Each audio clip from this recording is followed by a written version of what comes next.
के प्रदेश बुलेटिन में आप सभी का स्वागत है और मैं हूं आपके साथ मीनाक्षी सिंह। आइए नजर डालते हैं आज की प्रमुख खबरों की ओर। पुलिस ने बचाई नाबालिग की जिंदगी, रक्सिया नाले का केंद्रीय राज्य मंत्री ने किया निरीक्षण। सीएम धामी आज पहुंचे दिल्ली दौरे पर, जाना चाहते थे विदेश, पहुंच गए जेल। शराब पीकर वाहन चलाने वाले वाहन चालकों के विरुद्ध देहघाट पुलिस ने सख्त कार्रवाई की। हरिद्वार में हर की पौड़ी पर आज आस्था और देशभक्ति का अनोखा दिखा संगम। अब खबरें विस्तार से। जनपद उधम सिंह नगर की पुलिस की सूझबूझ से एक नाबालिग की जिंदगी बच गई, जहां बाजपुर कोतवाली पुलिस ने नाबालिग को किडनैप करने के आरोप में 2 महिला आरोपियों को दिल्ली के द्वारिका सेक्टर 13 से गिरफ्तार कर लिया है, जहां पुलिस ने मौके पर नाबालिग को भी बरामद कर लिया है। वही पुलिस ने पकड़े गए दोनों महिला आरोपियों को न्यायालय के समक्ष भेज दिया है। वही पुलिस मामले को समलैंगिकता और धर्म परिवर्तन से जोड़कर देखते हुए मामले की जांच कर रही है। संवाददाता शुभम गंभीर की रिपोर्ट।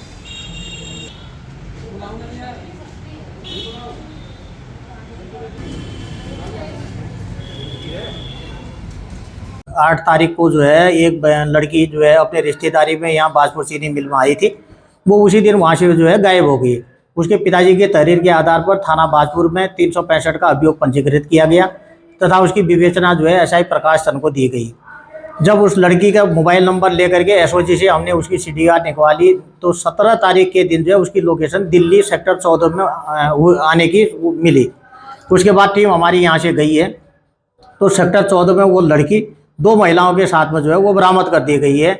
उसे उसमें जो 363 और 365 का अभियोग की वृद्धि कर दी गई है। दोनों महिलाओं को न्यायिक हिरासत में जेल भेज दिया गया है। आगे की विवेचना प्रचलित है। जो भी तथ्य सामने आएगी उसी के अनुसार जो आगे की विधि कार्रवाई की जाएगी। देखिए अब ये जो भी इसमें बयान होंगे इनके जो भी गवाह मिलेंगे तो जो विवेचक है उसको पूर्ण जानकारी करके जो है उसमें वो लाएगा। उसमें जो भी तथ्य आएंगे सामने जिस प्रकार का भी जो वो होगा उसमें तो उसके आधार पर जो है उसकी विधिक कार्रवाई की जाएगी। केंद्रीय रक्षा राज्य मंत्री अजय भट्ट ने आज रक्सिया नाले का निरीक्षण किया है, जहां रक्सिया नाले से इस बार हल्द्वानी में काफी तबाही मचाई हुई है, जिसको देखते हुए अजय भट्ट ने एसडीएम सिंचाई विभाग के अधिकारियों से रक्सिया नाले के बारे में जानकारी ली। संवाददाता दीपक अधिकारी की रिपोर्ट।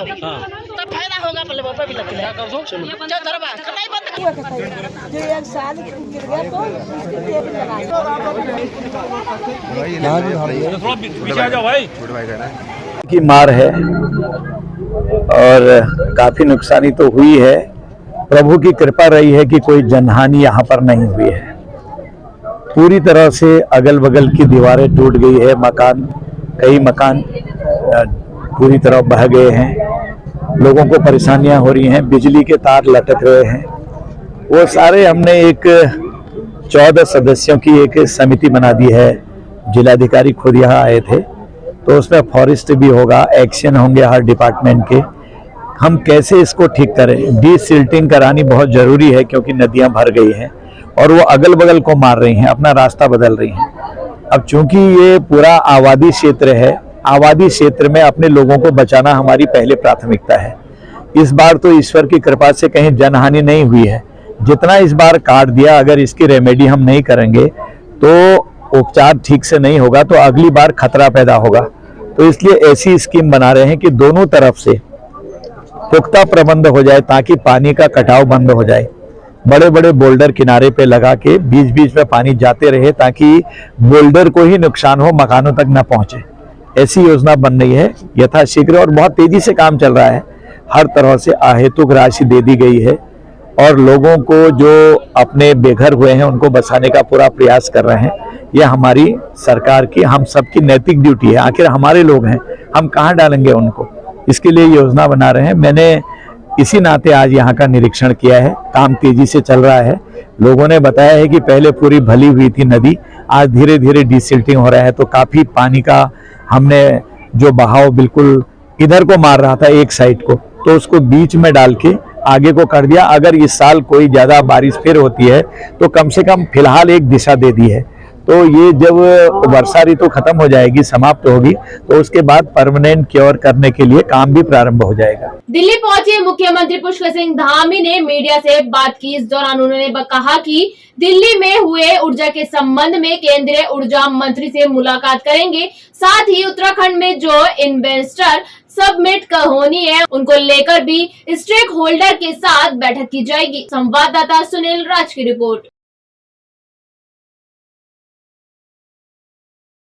कुछ हमारे केंद्रीय मंत्रीगणों से उत्तराखंड के जो प्रस्ताव हैं, उत्तराखंड के संबंध में कुछ बिजली विभाग से संबंधित कुछ कार्य हैं, उन कार्यों के संबंध में अनुरोध करना है। और एक ग्लोबल इन्वेस्टर समिट हम लोग दिसंबर माह में उत्तराखंड में प्रस्तावित की है, उसके संबंध में भी चूँकि कुछ उद्योग समूह के लोगों के साथ अन्य जो हमारे ऐसे संगठन जो लगातार उद्योग के क्षेत्र में निवेशकों को विभिन्न क्षेत्रों में जाने के लिए प्रेरित करते हैं, उन सभी के साथ बैठक है। और उत्तराखंड चूँकि आज निवेशकों के लिए एक आकर्षक निवेश का स्थान बन गया है, वहाँ की हमने जो पॉलिसी है, इंडस्ट्री की पॉलिसी है, MSME पॉलिसी है, टूरिज्म पॉलिसी है, इन सभी पर हमने बहुत सारा विचार करने के बाद जो उसका सबसे अच्छा रास्ता हो सकता है, सरल रास्ता हो सकता है, हाइड्रो की पॉलिसी है, सौर ऊर्जा की नीति है, उन सभी को हमने संशोधित भी किया है। और जो उद्योग समूह के लोग हैं उनके साथ बात करने के बाद उनके जो सुझाव थे, उन सुझावों को भी अमल में लाए हैं। देहरादून में हमने इसकी बैठक की है, सभी के सुझाव लिए हैं, यहाँ भी करेंगे, उसके बाद देश के अन्य स्थानों पर भी करेंगे। सर, करीब 2.5 लाख करोड़ आपने लक्ष्य निर्धारित किया है ग्लोबल इन्वेस्टर समिट में निवेश को लेकर। कौन सी प्रमुख कंपनियां हैं जो उत्तराखंड में निवेश को लेकर इच्छुक हैं? अभी तक चूँकि पहले से भी जो है लगभग 22,000 करोड़ के हमारे पास प्रस्ताव भी आ चुके हैं जिनकी ग्राउंडिंग होनी है, लेकिन इस बार हमने बड़ा लक्ष्य रखा है और 2.5 लाख करोड़ के MOU और लेकिन उससे पहले इस बार ये ज़रूर किया है कि जो ग्राउंडिंग है वो ग्राउंडिंग हमारी जब हमारा मुख्य कार्यक्रम होगा इन्वेस्टर ग्लोबल समिट में, जब हम सभी को बुलाएंगे, सब लोगों के साथ बात करेंगे, सबको आमंत्रित करेंगे, तो उससे पहले ग्राउंडिंग निश्चित कर लेंगे और उसका एक बड़ा लक्ष्य हमने रखा है। और जिस प्रकार के अभी तक हमको लोगों के द्वारा प्रस्ताव आए हैं, उससे लगता है कि बड़ी संख्या में और बड़े उद्योग समूह उत्तराखंड आना चाहते हैं। सर, दिल्ली आए हैं, क्या कुछ उद्योगपतियों की मुलाकात का भी कुछ प्रोग्राम है? हाँ, उनसे भी मिलेंगे, उनसे सबसे साथ वार्ता करेंगे और उद्योग समूह के जो बड़े यहाँ संगठन चलते हैं उन संगठनों से भी वार्ता करेंगे। सर, बागेश्वर उपचुनाव चल रहा है, क्या लग रहा है क्योंकि कांग्रेस जो है, आप लोग कह रहे हैं आयतित प्रत्याशी लाए हैं, क्या स्थिति लग रही है? कांग्रेस अपनी जीत के दावे कर रही है। देखिए, बागेश्वर का चुनाव चूँकि वहाँ से एक ऐसा चुनाव है जो असमय ही आ गया और चंदन रामदास जी जो वहाँ से 4 बार से लगातार वहाँ की जनता के आशीर्वाद से वहाँ काम करते रहे हैं, वहाँ की सेवा करते रहे हैं और उस क्षेत्र के दास बनकर उन्होंने हमेशा सेवा की है।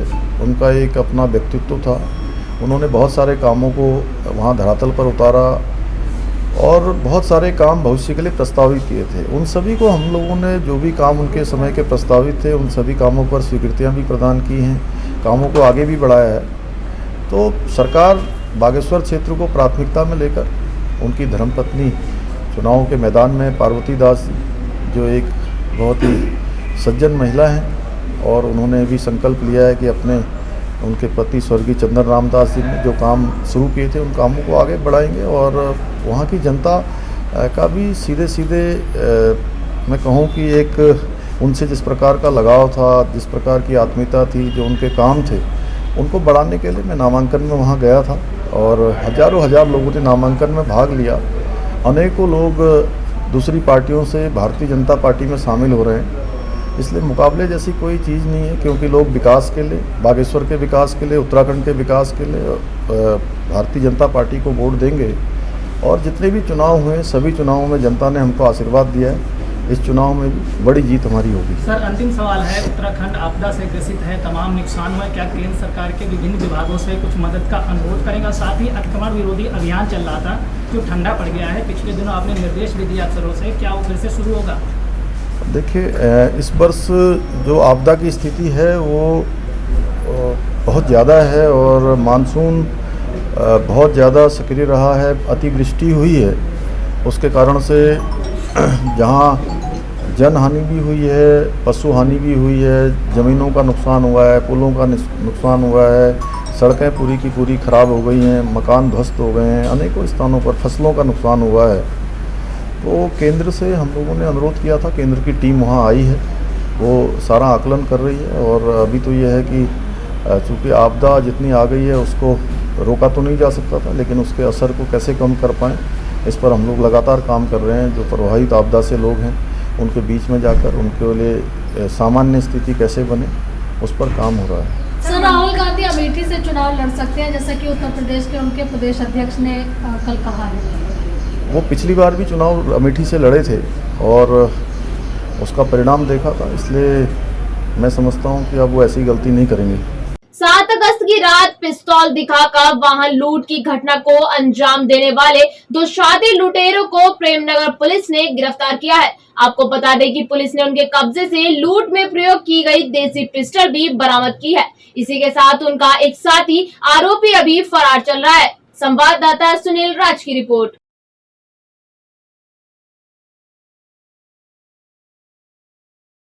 ये 7 अगस्त को रात के लगभग 10:30 बजे प्रेमनगर क्षेत्र से एक मोटरसाइकिल की लूट 3 बदमाश करते हैं असला दिखा करके, और रात का वक्त था। इसको वर्कआउट करने के लिए हमने 4 टीमें बनाई और पूरी प्रक्रिया में लगभग 2000 सीसीटीवी को खंगाला गया। आपके देहरादून से लेकर के पोटा साहिब से लेकर के हरियाणा, पंजाब, इवन यूपी के इलाके में जा कर के हम लोगों ने खंगाला और खंगाल करके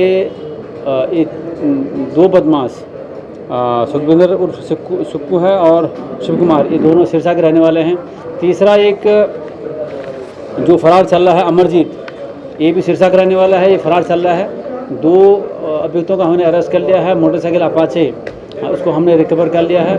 उस मोटरसाइकिल पर एक गलत जो नंबर प्लेट था राजस्थान नंबर का, वो भी हमने 2 बरामद कर लिए हैं। एक पिस्टल मैं 30 जिंदा कारतूस वो भी रिकवर कर लिया है। इन्होंने 22 तारीख को 22 जुलाई को एक Harjinder son of Sukhbir Singh wing number 1 में के वहाँ जाकर के इन्होंने उसके मकान में एक कमरा का किराया लिया था और उसमें एक चादर, एक आपका तकिया और एक गद्दा रख कर के कुछ दिन यहाँ पर रहे थे और जाते मतलब 7 तारीख को उन्होंने घटना कारित किया और इस केस को हमने वर्कआउट कर लिया है। पूरी टीम बहुत टफ। इसमें एक विशेष बात ये था कि एक तो पहली बात ब्लाइंड केस था, दूसरा जो घटनास्थल था उसके आसपास कोई बिजली थी नहीं, तो इसलिए जो है वो नंबर प्लेट भी विजिबल न तो वादी को हुआ न किसी अन्य को हुआ। पुलिस ने बहुत मशक्क़त करने के बाद केवल मोटरसाइकिल के पीछे का एक लाइट को ध्यान में रखते हुए यहाँ से लेकर के हमने पूरा फुटेज जो जहाँ पर भी हमको सीसीटीवी उपलब्ध थे वहाँ का फुटेज हम देखते हुए कुल्हाल और पोंडा साहिब तक गए। उसके बाद आगे फर्दर जाने पर तब जा कर के इसका कुछ हल्का फुल्का जानकारी भी नंबर को मिला करके देखा गया। देखने के बाद पूरे लगभग 12 दिन के बाद ये मामला वर्कआउट हुआ है और बहुत मशक्क़त, बहुत मेहनत करनी पड़ी प्रेमनगर थाने को। एसओ साहब स्वयं गए थे वहाँ पूरे आपके हरियाणा, पंजाब और पोंटा साहिब के हिमाचल प्रदेश में, तो एक अच्छा वर्कआउट हुआ है और गाड़ी हमने बरामद कर ली है और उस पूरी टीम को मेरी तरफ से 10,000 का नगद पुरस्कार में घोषणा करता हूं। वरिष्ठ पुलिस अधीक्षक अल्मोड़ा द्वारा जनपद के समस्त थाना चौकी प्रभारी, निरीक्षक यातायात व इंटरसेप्टर प्रभारी को सड़क दुर्घटना पर अंकुश लगने हेतु शराब पीकर वाहन चलाने वाले वाहन चालकों के विरुद्ध कड़ी चालानी कार्रवाई के निर्देश दिए हैं। वही चेकिंग अभियान के दौरान तारा नगर के पास रामनगर से दहघाट जा रही केमू बस को रोकर चालक सुरेंद्र चंद निवासी भीकिया से अल्मोड़ा का एल्कोमीटर से टेस्ट किया गया, जहां बस चालक अत्यधिक शराब के नशे में बस में सवार 11 यात्रियों की जान खतरे में डालकर वाहन चलाता पाया गया, जहां वाहन चालक को मोटर वाहन अधिनियम के तहत गिरफ्तार कर केमू बस को सीज करते हुए चालक के डीएल को निस्तारीकरण हेतु कब्जे में लिया गया है। संवाददाता हेमंत सिंह मेहरा की रिपोर्ट।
हरिद्वार में हर की पौड़ी पर आज आस्था और देशभक्ति का अनोखा संगम दिखाई दिया है, जहां देश के अलग अलग स्थानों से आकर मुल्तान समाज के लोगों ने हाथों में तिरंगा लेकर हर की पौड़ी पहुंचकर धार्मिक माहौल को देशभक्ति के रंग में रंग दिया है। साथ ही मां गंगा के साथ जमकर दूध की होली खेली और मां गंगा में 113 कमल के फूल भी प्रवाहित किए और मां गंगा को स्वच्छ रखने का संदेश भी दिया। संवाददाता सुनील राज की रिपोर्ट।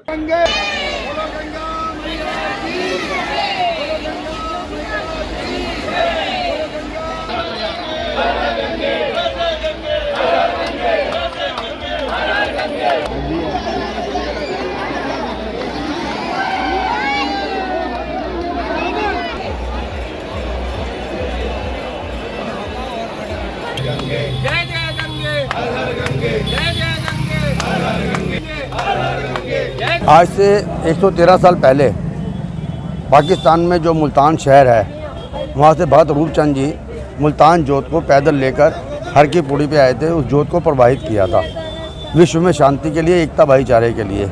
आज उस परंपरा को हम यहाँ पे निभा रहे हैं। आज सुबह हम देशभक्ति के ओतप्रोत होकर और साथ में गंगा मैया के नारे लगाते हुए गंगा स्वच्छ रहनी चाहिए, ये सारे स्लोगन वगैरह लिख के लोगों को ये संदेश देना चाहते हैं कि मेरे कारण से कहीं गंगा मैली ना हो जाए। और सावन के महीने के अंदर माँ गंगा की पूजा करना, अर्चना करना, समुद्र देवता की, तालाब की पूजा करना एक हमारे हिंदू संस्कृति के अंदर शुद्ध माना जाता है।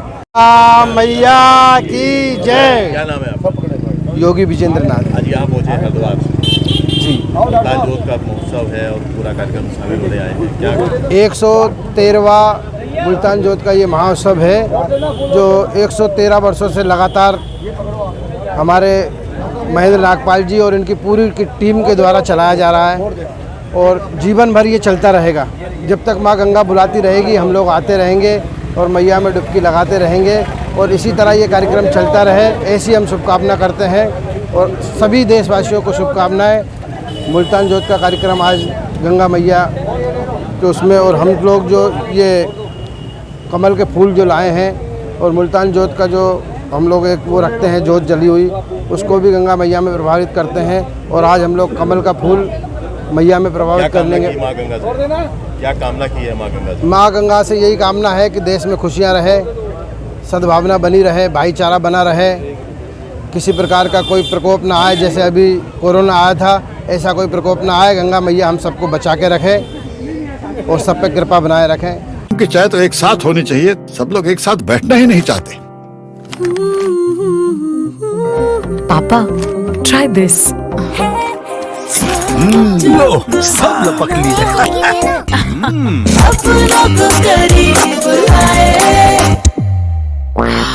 ये क्या हाल कर दिया है रूम का? बस कल से चाय मेरे रूम में। देवर पान नमकीन। देहरादून के बेरोजगार संघ के अध्यक्ष बॉबी पवार ने प्रेस वार्ता कर उत्तराखंड स्वास्थ्य महकमे पर बड़े सवाल खड़े किए हैं। वहीं बॉबी पवार का कहना है कि अभी हाल ही में स्वास्थ्य विभाग द्वारा एनेस्थीसिया वर्क स्टेशन की मशीनें खरीदने के लिए टेंडर जारी हुए थे, जिसमें कि उत्तर प्रदेश से block listed company allied medical limited को टेंडर सौंपा गया है। संवाददाता सुनील राज की रिपोर्ट। नमस्कार पत्रकार साथियों, अंदर जीरो टॉलरेंस की सरकार होने का वादा किया जाता है और हमारे देखिए, आज जो प्रेस वार्ता करने का जो मुख्य उद्देश्य है, ये स्वास्थ्य विभाग द्वारा, उत्तराखंड सरकार द्वारा गवर्नमेंट ई मार्केट प्लेस जो जैम जो है, उस वेबसाइट पर एक टेंडर अपलोड किया गया था। वो टेंडर इसलिए अपलोड किया गया था, उत्तराखंड सरकार को 9 उन मशीनों की जरूरत थी जिसका नाम एनेस्थीसिया वर्क स्टेशन है। ये मशीनें स्वास्थ्य विभाग को चाहिए थी और 9 मशीनों का जो उन्होंने टेंडर दिया था। अब इसमें क्या हुआ कि दर्जन भर अधिक कंपनियों ने आवेदन किया। उसके बाद वहां पर जो लास्ट में कंपनी सिलेक्ट की गई, उसकी जब हमने जांच पड़ताल की तो वो कंपनी 2018 में उत्तराखंड शासन ने उसे ब्लैकलिस्ट करा है, उत्तर प्रदेश शासन ने उसे ब्लैकलिस्ट किया है। उसके बाद वो कंपनी कोर्ट भी जाती है, पर कोर्ट में भी उसे राहत नहीं मिलती है, उल्टी फटकार लगती है।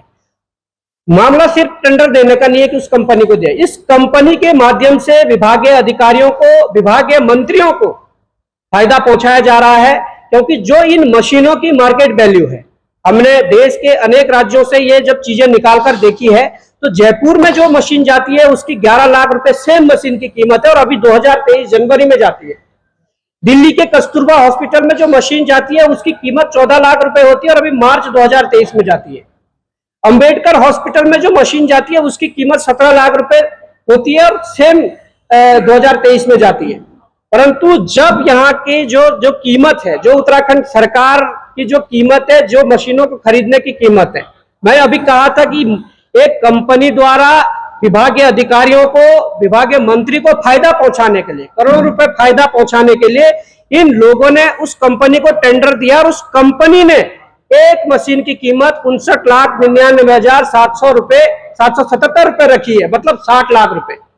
जो मशीन लगभग एवरेज 15 लाख में है, पर पूरे देश के अनेकों राज्यों में खरीदी जा रही है, अनेकों राज्यों की सरकारों द्वारा खरीदी जा रही है लगभग 15 लाख रुपए में। उसी मशीन को अगर उत्तराखंड सरकार 60 लाख में खरीदे तो उत्तराखंड के जनता का ये टैक्स के पैसे का दुरुपयोग है।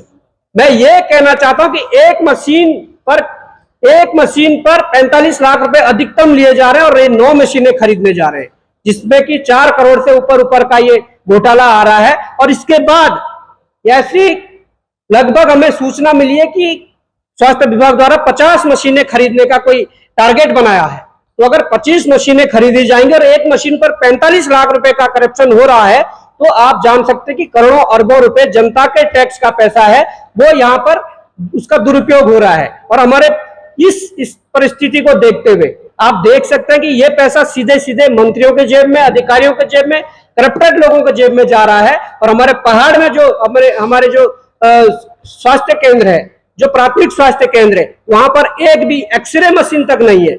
इन पैसों का सदुपयोग वहां हो सकता था, इन पैसों का सदुपयोग वहां हो सकता था जो 50 दिन से जो कोविड कर्मचारी जो धरने पर बैठे हुए हैं, इन पैसों का सदुपयोग वहां हो सकता कि जहां पर ये कह रहे हैं कि हमें तनख्वाह देने के लिए पैसे नहीं है, परंतु वो फिर भी इन पैसों का दुरुपयोग कर रहे हैं। तो ये सारा मसला है और हमारी सीधी सी मांग है, उत्तराखंड के मुख्यमंत्री पुष्कर सिंह धामी जी से ये मांग है। प्रधानमंत्री जी ने भ्रष्टाचार को समाप्त करने की पहल शुरू की है। आप खुद कहते हैं कि 2025 तक हम उत्तराखंड को भ्रष्टाचार मुक्त करेंगे। आपके कैबिनेट मंत्री श्री धन सिंह रावत जी के विभाग में ये कृत्य हुआ है। सीधे सीधे अगर अप्रत्यक्ष रूप से देखा जाए तो विभाग के मंत्री इसमें सम्मिलित पाए जा रहे हैं, सीधे सीधे देखा जाए तो विभाग के उच्च अधिकारी इसमें सम्मिलित पाए जा रहे हैं। आप तुरंत इस टेंडर को निरस्त करके, इस टेंडर को स्थगित करके इसकी जांच बिठाइए, कौन कौन इसमें अधिकारी, कौन कौन मंत्री इसमें शामिल है, उन दोषियों को सजा दें। आज के लिए इतना ही। उत्तराखंड से जुड़ी तमाम खबरों के लिए बने रहिए सुरागी लाल न्यूज चैनल के साथ। धन्यवाद।